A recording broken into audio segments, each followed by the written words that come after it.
A próxima etapa da inovação será um uso diferente das ferramentas já disponíveis na internet ou a criação de novas ferramentas? Nós estamos, no ponto de vista da criação de conteúdo de mídias sociais, nós estamos no fim da corrida do ouro. Então, aquela ideia que qualquer sujeito com uma picareta cavando um barranco ia ficar milionário, acabou, e acabou faz tempo. Hoje, para você ser um player numa área dessa, você tem que fazer uma coisa que seja bem consolidada, que seja forte, que seja grande, e isso envolve dinheiro. É mais ou menos a mesma coisa que aconteceu na década de 90 com os websites. Em 94, qualquer sujeito na garagem da casa dele fazia um site. Em 2004, qualquer sujeito fazia um blog. Sabe? Em 99, para você fazer um site, você já dependia de uma quantidade razoável de dinheiro. Em 2001, ninguém mais podia fazer um site amadoristicamente. A mesma coisa aconteceu com blogs e, coincidentemente, 10 anos depois. Então, em 2009, era cada vez mais difícil você fazer um blog e hoje, para você fazer um blog, para você fazer uma ação em mídias sociais, você precisa de métricas, você precisa de uma boa base de dados, você precisa de uma equipe de programação, então já não é mais tão fácil. Agora, é claro, tem lugar para uma boa ideia? Tem lugar para uma boa ideia. Porque a maior parte dos serviços que nos atendem hoje, eles são melhores do que nada, mas eles ainda são muito inferiores àquilo que eles poderiam ser. Então, boa parte das experiências é simplesmente a migração de uma tecnologia velha para uma tecnologia nova. Muitos sistemas públicos, por exemplo, não são muito diferentes dos burocratas, só que agora é o burocrata no software. Então, o que vai acontecer? O que é a próxima etapa? Agora que você digitalizou, você precisa melhorar, você precisa incrementar. Então, eu acredito que você vai ter 3 novas ondas de inovação. As novas ideias, que existe sempre um lugar para um Twitter, para um Facebook, quer dizer, é uma nova ideia, ela aparece do nada. As melhorias de ideias, que são produtos que são refeitos ou repensados, ou reestruturados para ficarem ainda melhores, sabe? Tem muitas experiências de e-commerce, são bons exemplos disso. E você tem novas plataformas, principalmente mobile, sabe? Se você pensar no telefone celular, ele não tem nada para ele. Então, hoje, se você quiser procurar realmente onde está a inovação, ela vai estar nos telefones celulares. Não existe comércio, não existe serviço e praticamente não existe conteúdo em telefones celulares. Então, é provavelmente ali o lugar mais fácil para a inovação acontecer.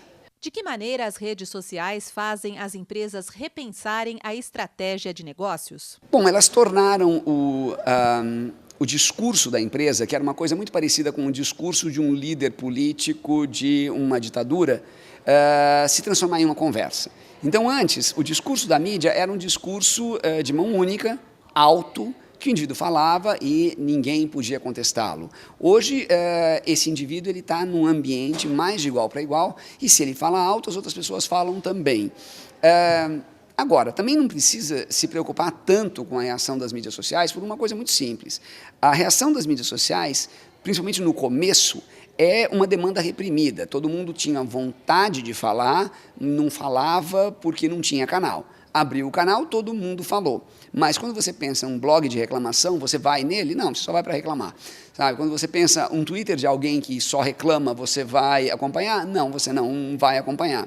Então, o que a empresa precisa entender? Ela precisa entender que as mídias sociais em geral, elas são um enorme e maravilhoso termômetro do mercado.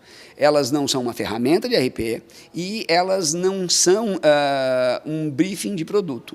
Sabe? O consumidor, na maior parte das vezes, não faz ideia do que ele quer. Ele está esperando ser surpreendido pela empresa.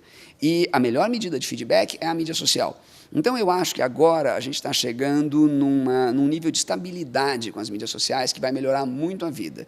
Porque no começo você tinha aquele fascínio que elas eram todas poderosas e que o blog era mais importante do que o planejamento. Depois, quando você começa a mexer, fica aquela situação de, meu Deus, elas são uma porcaria, não é tão bom assim. E depois, finalmente, você se acostuma. Eu falo que uma inovação dessas, ela passa por 7 etapas, que é ignorância, fascínio, descoberta, exploração, angústia, decepção e hábito. E se você pensar, um filho passa por isso, um emprego passa por isso, um namorado passa por isso, um novo país passa por isso, e uma nova tecnologia também. Agora a gente está entrando no hábito, e quando você entra no hábito é quando finalmente você amadurece a relação, e aí você pode realmente tirar coisas produtivas dali, sabe? Até então, ou você está fascinado ou você está decepcionado, e nessas condições não se tira nada. Como as pequenas e médias empresas podem tirar maior benefício das redes sociais e da internet de modo geral? Eu acho que tem um passo antes disso, sabe? Eu acho que as pequenas e médias empresas, antes de mais nada, precisam arrumar a casa, sabe? A maior parte das pequenas e médias empresas não tem um site bom, não tem um serviço de atendimento ao consumidor bom no site, não tem e-commerce, sabe? Não tem uma presença online, não tem SEO, não tem métricas, não tem nada disso. Então, primeiro você arruma a casa. Daí você usa as mídias sociais. Senão, o que você vai ter nas mídias sociais? Um enorme desperdício. Você faz uma coisa que se torna viral no YouTube, todo mundo fala da sua empresa, você sobrecarrega o tráfego da sua empresa e você não está preparado para aquela sobrecarga e o site da sua empresa sai do ar.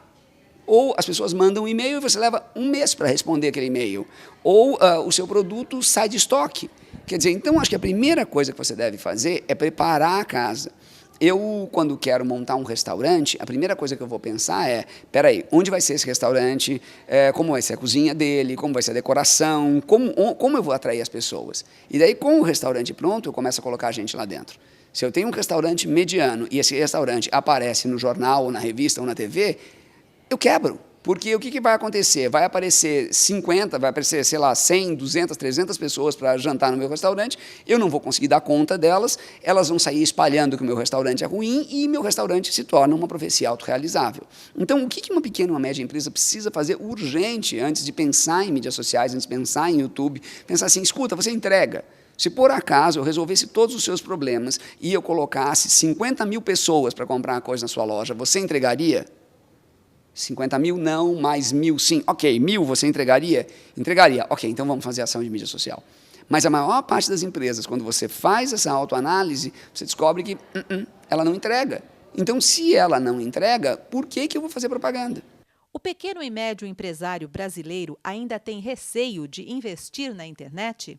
Acho que sim, e existem segmentos que estão se apropriando maravilhosamente bem, exatamente desse receio, que é todo o segmento de cupons de desconto. Então, Peixe Urbano e Groupon, por exemplo, são um exemplo de empresas que estão crescendo exatamente porque o dono da pizzaria, o dono da padaria, não quer ter um site. Não quer ter essa sobrecarga de novas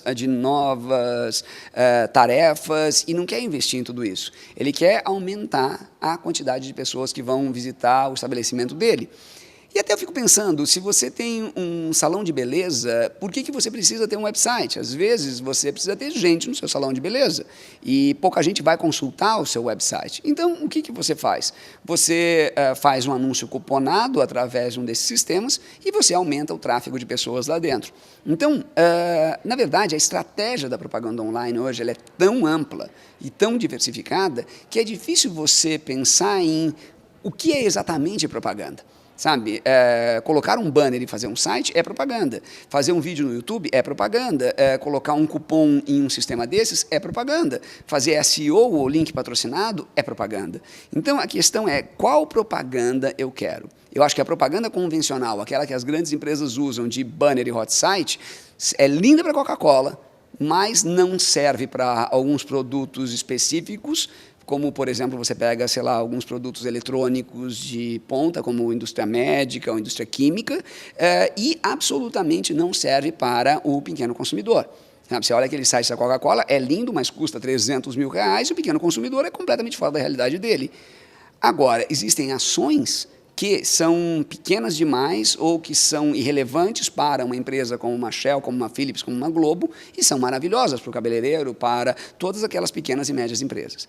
Então, o que eu acho que é muito importante para o pequeno e médio empresário é entender qual é o real tamanho da empresa dele e entender que existe um leque de mídia hoje muito maior do que ele imagina, em que internet não é um produto, é um coletivo de produtos, e que dentro da internet eu tenho mais de 70, 80 opções diferentes de comercial, começando com R$500, começando com zero, na verdade. Então, que tipo de dinheiro ele quer investir e como?